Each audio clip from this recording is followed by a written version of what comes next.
Assalamualaikum warahmatullahi wabarakatuh. Kita kembali lagi nih di Cuap-Cuap Sastra ya. Masih dengan saya Irwan Yusdiansyah, tentunya ditemani oleh Karois. Ini sudah tidak asing lagi dan selalu menghiasi layar kaca BMTV untuk Cuap-Cuap Sastra gitu ya. Nah, Karois sehat? Sehat, Pan. Alhamdulillahirabbil alamin. Meskipun ini Cuaca kita dingin banget. cuaca dingin atau cuaca hujan? Tapi untunglah kita sudah ada yang bisa dipeluk ya ketika Oke, siap. Salam untuk sobat BMTV, semoga di rumah teman-teman juga sudah ada yang dipeluk sehingga cuaca dingin terasa lebih bermanfaat tuh. Ya, ada guling kok. Oke, baik. Untuk episode sebelumnya kan kita udah bicara terkait metafor, teknis ya, teknis ke pembuatan sastra, metafor, apa bagaimana bikin karya, bagaimana ini. Nah, kita lebih sekarang masuk ke penerbitan, tentu ya. Kaitannya antara sastrawan dan penerbitan itu sangat erat banget kan ya. Di zaman modern. Apalagi di zaman modern ini gitu kan. Oke, baik Karois. Nah, karena Karois sudah apa ya tadi melanglang buana, aku katakan itu di dunia kesusastraan dan juga ke dunia penerbitan juga sebagai apa aktor ya mungkin ya di dunia penerbitan juga. Ya aku melakukan penerbitan. Gitu. Oke, baik. Berarti bisa diceritakan nih penerbitan itu apa lebih sejarahnya atau enggak teknis-teknisnya itu seperti apa sebetulnya? Ya sebelumnya aku pengen bilang gini bahwa dulu karya sastra itu anonim.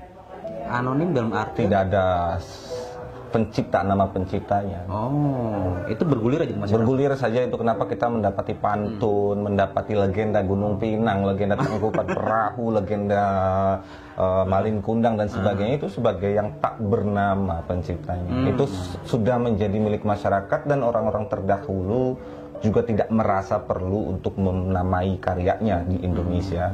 Itu kenapa kita mendapati banyak sekali pantun tanpa nama. Oh begitu ya. Itu bukan artinya tidak peduli, bukan kan? Bukan, tetapi karena kesadaran atau keinginan terhadap kepemilikan karyanya di masa itu nggak ada. Atau istilah orang dulu tidak menganggap itu sebagai hak cipta. Udahlah, tasawufnya tingkat tinggi. Oh gitu ya. Jadi nggak merasa perlu memiliki karya itu. Udah aku intinya berkarya kalau bermanfaat untuk masyarakat. Alhamdulillah, berbeda kalau dengan zaman modern. Oh, zaman sekarang butuh pengakuan. Enggak di situ sih, Wan. Intinya di masa modern kita mengerti tentang banyak sekali hal termasuk hukum. Kita mulai melek hukum, mulai melek soal hak cipta dan sebagainya. Kemelekan hak cipta ini kemudian melahirkan kesadaran bahwa oh iya, setiap karya itu ada hak ciptanya. Ini bukan soal eksistensi saja tetapi juga pertanggungjawaban kekaryaan si penciptanya. Andai kata ada karya-karya yang menakutkan gitu, karya-karya yang memang harus dipertanggungjawabkan secara pengetahuan atau moralitas, itu ada namanya. Kita tinggal minta pertanggungjawaban dari penulis-penulis itu. Jadi bukan hanya soal eksistensi, bukan. Berarti tidak hanya soal eksistensi, melainkan ada tanggung jawab dari karya tersebut. Ya. Jadi memahami penamaan dalam karya sastra, aku pikir tidak seringan hanya untuk nama, hanya untuk eksistensi. Aku pikir nggak gitu. Baru kemudian ketika ada kesadaran soal penamaan itu juga kan secara bersamaan lahir pergerakan industri penerbitan buku di Indonesia. Kita tidak berbicara di luar negeri karena di luar negeri agak jauh tuh tahunnya ya. Mereka sudah melek hak cipta gitu. Kalau di kita di abad 20-an kayaknya di awal-awal 20-an itu baru mulai agak menyadari itu. Oh, berarti di zaman kemerdekaan pun misalkan sebelum Indonesia merdeka, anonim itu banyak itu karya-karya anonim. Banyak, tetapi sudah ada juga yang bernama. Misalkan di masa Pujangga Lama kita mengenal Hamzah Fansuri dan sebagainya dengan karya-karya yang luar biasa, syair-syair yang luar biasa. Di masa Pujangga Lama, kemudian di masa Melayu klasik juga, di masa Sultan Tahtir Ali Sabana dengan pergerakannya di masa 45 dan itu pertumbuhannya terus ada gitu. Balai Pustaka 45 dan sebagainya. Ini perkelompokan nama ini biasanya berdasarkan tahun, walaupun masih perdebatan sih, Wan. Iya, betul. Pengelompokan sastrawan sebagai angkatan periodisasi yang dilakukan oleh Habib Yasin itu apakah final sebagai sesuatu yang diterima? Tidak juga. Tetapi oke lah, kita pakai nih ya. Kita pakai ada di masa-masa Pujangga Lama, ada di masa Melayu Klasik, ada di masa Balai Pustaka, di angkatan 45, 66, 2000 dan sebagainya. Dari situ kesadaran ikhwal hak cipta penerbitan itu mulai digalakkan, mulai ya. Berarti mengenai dinamikanya sendiri, kan tadi dibilang ada penerbitan mayor lah, penerbitan indie lah, begitu, atau self publishing misalkan. Apa self publishing atau menerbitkan sendiri gitu lah dari karya sastranya gitu kan. Apalagi kan memang untuk sekarang kan artinya bebas untuk menerbitkan buku, jadi demokrasinya bebas gitu ya. Nah, Karois sendiri memandang hal itu seperti apa sebetulnya? Ada dua istilah dalam penerbitan yang sebetulnya aku secara pribadi pun masih agak bingung gitu. Kenapa ada istilah penerbit indie, penerbitan indie dengan self publishing? Kalau kita melihat indie itu kan singkatan dari independen, bebas.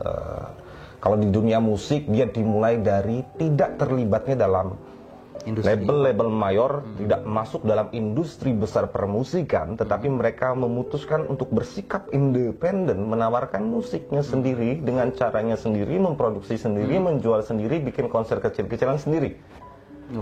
Itu independensinya, kata indie, merdeka, bebas dan sebagainya, itu posisi di situ.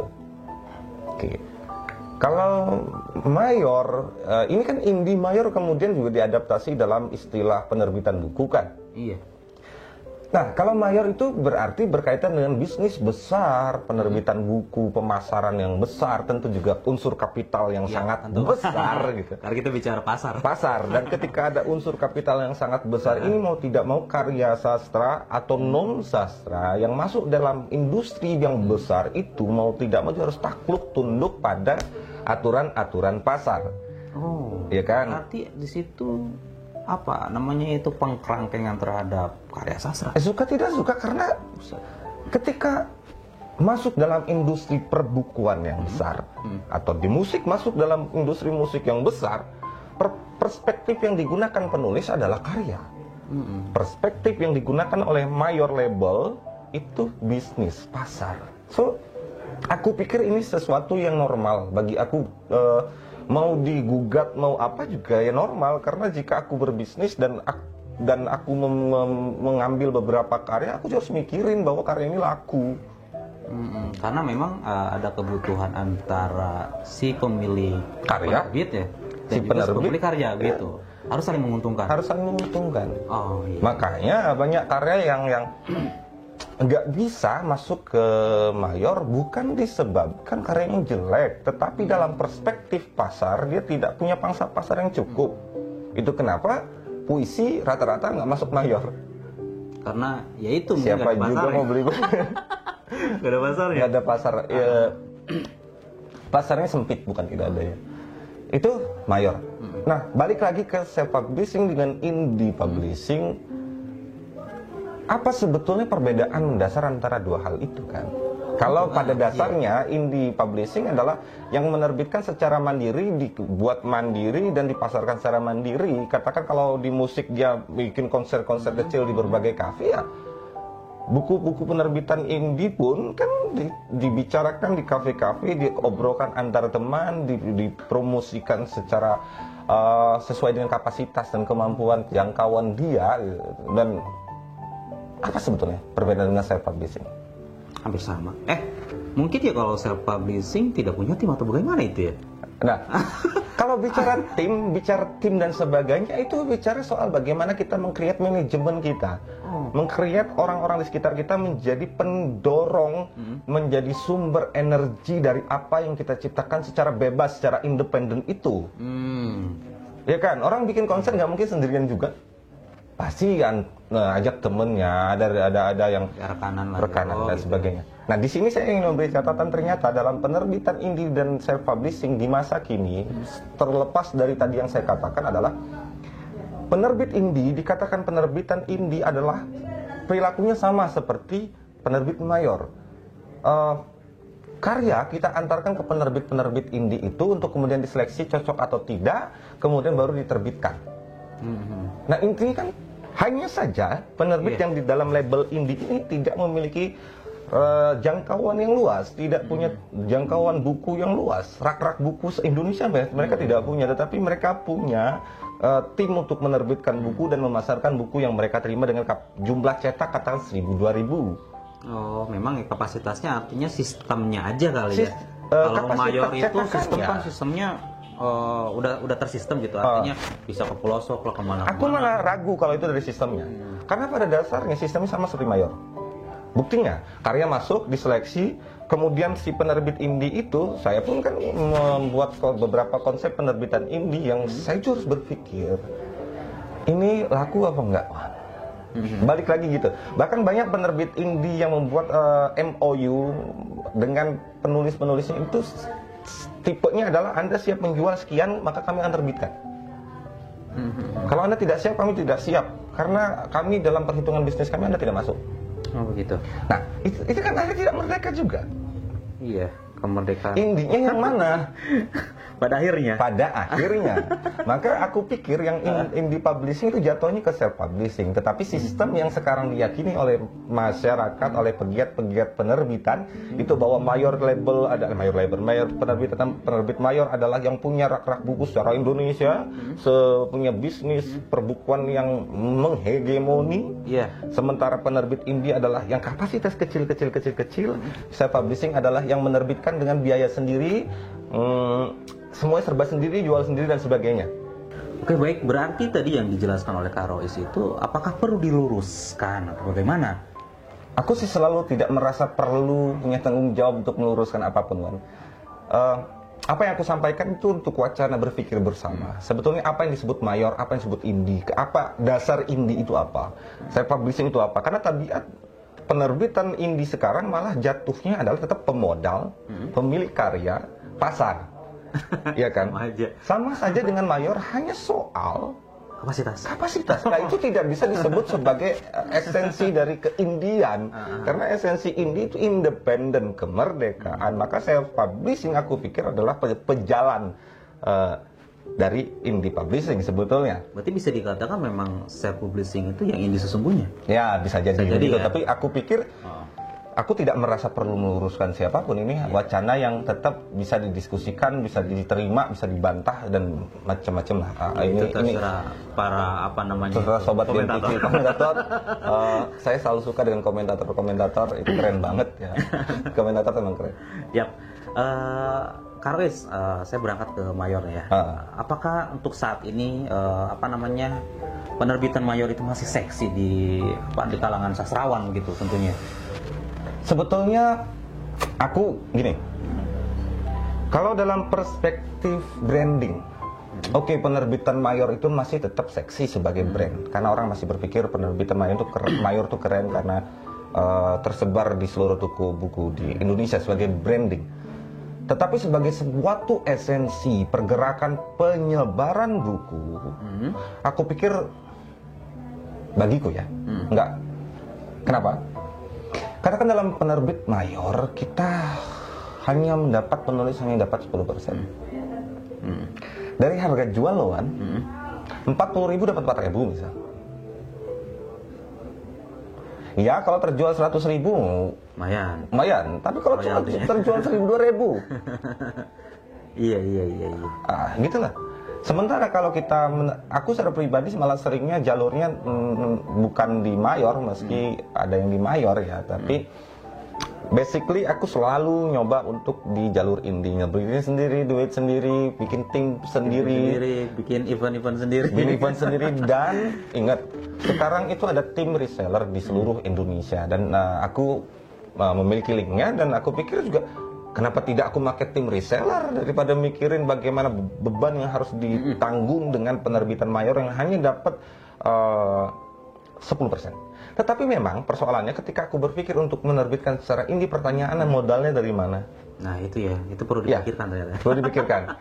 Nah inilah kemudian teman-teman penulis itu harus mampu mencari orang-orang yang bisa dijelaskan soal kenapa Anda harus menerbitkan buku dan kenapa buku Anda harus dipasarkan.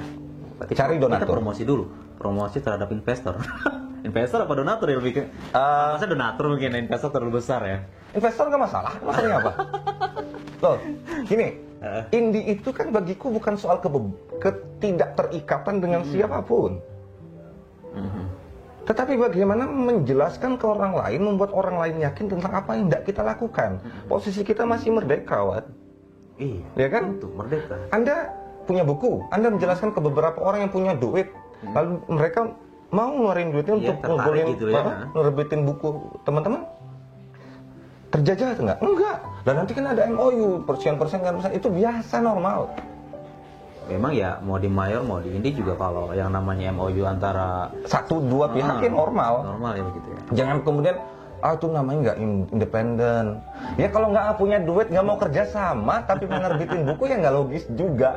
Nah pergerakan dalam dunia pergerakan manusia itu yang harus diingat bahwa yang menempatkan seseorang menjadi pribadi yang merdeka atau terjajah itu pada kesadaran loh. Misal nih, aku lewat lampu merah, aku nerabas lampu merah, karena tidak mau dianggap terjajah, ya nggak? Oh iya, aturan-aturan. Aturan tuh menjajah, tetapi sebetulnya itu terjajah dengan pikirannya sendiri tentang kemerdekaan. Yang betul adalah tidak menerabas lampu merah karena sadar bahwa itu hak orang. Oh tentu ya. Nah di situ kita nggak boleh egois artinya. Iya di situ merdeka. Begitupun dalam penerbitan kita sadar nggak punya duit, kita cari yang orang-orang yang punya duit, mempercayai bahwa buku itu penting dan layak diterbitkan dan kita berjuang untuk penjualannya dan sebagainya itu oke. Itu hal-hal yang sah. Kalau di mayor aku pikir nggak seseksi dulu lah, walaupun tidak dilarang ya, tapi bagiku nggak seksi. Sekarang lebih seksi menggunakan reseller yang ada di seluruh Indonesia yang besaran potongannya antara di 35-40% harga jual buku. Oleh sebab itu teman-teman kalau mau dobrak sekalian penerbitan jangan nerbitin cuma cepet. Sekaligus banyak. Harus 1000. Katakan kalau teman-teman nerbitin buku nih 100 Wan, harga produksi itu bisa katakan 100 eksemplar untuk ketebalan 100 halaman. Satu buku bisa kena biaya produksi 30.000 loh. Sudah itu belum tentu sudah terhitung pracetak. Pracetak tuh biaya cover, biaya layout, biaya editing dan lain-lain lagi. Lain-lain. Udah katakan 30-40 ribu mau jual berapa? Ya mungkin 100.000. Emang ada yang mau beli? Gak tahu. Untungnya berapa? Iya 60 mungkin ya. Itu belum dibagi sama yang lain. Maka yakinkan teman-teman yang mau membiayai cetak kelas 1000 karena katakan dari 30.000 itu ketika cetak 500 dia harganya bisa cuma 15.000. Oh iya. Ketika 1.000 bisa jadi harganya cuma 10.000.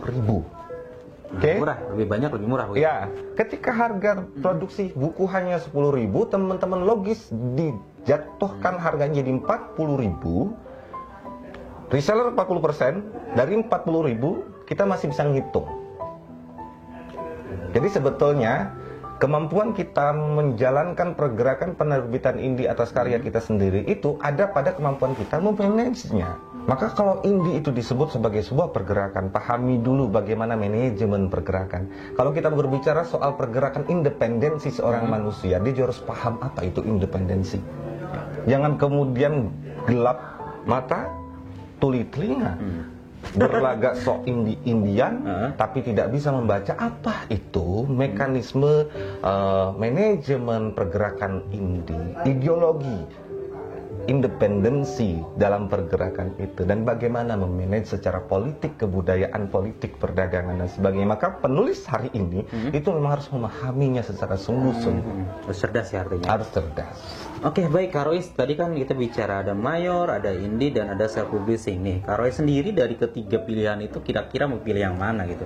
Aku indie. Indie dengan pengertian sebenarnya. Indie yang pengertian sebenarnya. Tadi dijelaskan. Ya. Oke. Selesai dong kita bicara soal itu. Tapi Pokoknya, untuk misalkan sobat BMTP mau milih mayor itu terserah. Terserah, sekali lagi mayor itu soal brandingnya keren. Gitu. Terbit di mana di penerbit ini, kerennya di seluruh Indonesia itu bagian dari suatu hal. Tetapi memang terbit di penerbit mayor juga satu capaian yang keren ya. Kita juga harus apresiasi. Oke, baik, berarti artinya Karois tidak ada batasan untuk sastrawan lain pun untuk mengikuti Karois misalkan. Tidak juga. Enggak, pokoknya Bebas serang. ya. Aku tidak mengatakan ini kan bicara pilihan. Iya, betul. Aku milih itu bahwa ada mayor keren nggak masalah, asal dengan konsekuensi NOU, persentase, pajak penulis, dan sebagainya dia harus siap. Jangan kemudian ikut ke penerbit mayor minta 40% penerbit mayor jika benar, karena mereka harus bayar distributor, produksi, manajemen. Jangan norak juga gitu. Yang penting jangan berhenti berkarya ya. Jangan berhenti berkarya dan jangan terlalu polos. Siap. Kalian mungkin obrolan kita udah panjang, udah gemuk ya. Gemuk lah. Udah gemuk, berarti kita harus pamit lah untuk episode kali ini ya. Iya. Episode apa tadi? Penerbitan ya. Penerbitan karya-karya sastra. Kita kembali lagi di Jawab-Jawab Sastra Episode berikut selanjutnya gitu ya. Oke, saya pamit ya. Dan Karois juga mungkin pamit ya. Jangan lupa Like, komen, dan subscribe. salam berkarya dan berbagi inspirasi. Jadi jangan terlalu polos. Benar polos kita.